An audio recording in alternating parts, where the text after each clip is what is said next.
All glories to Sri Guru and Gauranga. First chapter. The Bhagavatam is Sri Krishna himself, and as such is a person with personality with whom we can have loving exchanges of devotion. Every page is our dearmost well-wisher, which does not complain when we leave it on shelves but patiently waits for its representative, Guru, to take us by our hand towards its rust-filled pages that embrace us, changing our world forever. In the 12 cantos, 335 chapters, and 18,000 verses, it is a spotless Purana recommended by Chaitanya Mahaprabhu, who came to give us Rag Marg.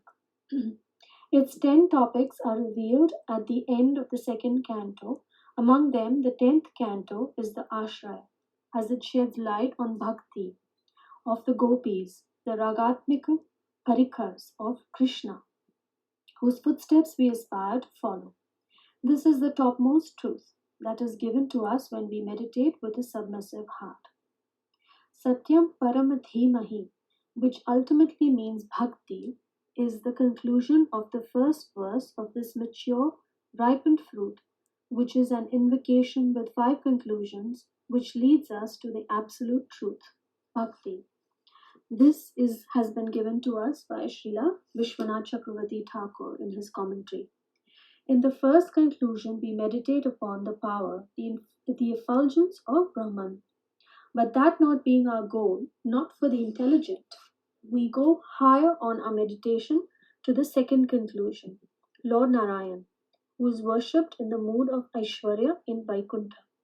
Since love cannot be at a place where awe and reverence prevails, we are taken higher to the third conclusion, the sweetness of Madhurya Ras. In the fourth, we meditate upon Radha and Krishna in the highest form of Madhurya Ras, as meeting and separation pastimes. Hearing of these pastimes transforms our hearts forever and leads us into the fifth conclusion, Bhakti. As our eligibility grows and our hearts melt while we follow the love of the gopis, which is of the highest kind, we develop in bhakti and enter into bhajan. This jewel among Puranas was first spoken by Parikshit Maharaj, who was the descendant coming from the great son of Arjun, Abhimanyu, and his mother Uttara. When Ashwatthama tried to kill Parikshit Maharaj while he was still in his mother's womb, Krishna entered the womb and saved him. When Parikshit Maharaj was cursed by Samika sage, he left his kingdom and went to Shukratal, where Shuka sat and spoke the Bhagavatam. Meanwhile, Sutta Goswami, who was in Naimisaranya, arrived to Shukratal, to an assembly of rishis who had gathered there to listen to Parikshit Maharaj, who spoke for 7 days. After which Sutta Goswami delivered the Bhagavatam to the sages headed by Shaunaka Rishi, who assembled to perform a 1,000-year yajna for the good of humanity in Kali Yuga. The first 3 verses in the Bhagavatam are invocations, first of which we have just discussed. In the second verse, it is recommended that we reject religious activity which is being utilized for material gain in Kali Yuga. Above Gyan and Karma, the teachings of the Bhagavatam shed light on the worship of Sri Krishna. In doing that, we remove any false perception of being the enjoyer and realize the soul's eternal nature, by which the threefold miseries of material world are eliminated and the Lord's Achintya Bheda Bheda Tattva is realized. In the third verse, the Vedas are likened to a desired tree and the Bhagavatam its ripened fruit, full of ras. These spiritual tastes are of 5 main kinds, of which we follow in the path of those Ragatmikas, transcendental associates, who are made of Rag. We especially follow Rupa Goswami, the commander of Sri Chaitanya Mahaprabhu, who has described in great detail about these truths. From the 4th verse, the sages appear, headed by Shaunaka Rishi, and 6 questions to Sutta Goswami are asked.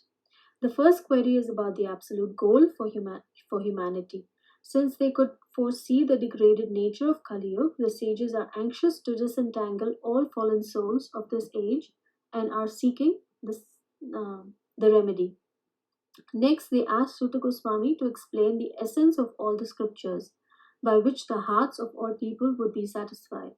as the Varna and Ashram society, which was considered to be the best institution for lifting the human being to the spiritual platform, was not being conducted in this age. The next query was to find out the purpose of Krishna's appearance from Devaki and of his incarnations. The sages wanted to know of the benefit to humanity of hearing of these pastimes, which always remain fresh and are transcendental in nature.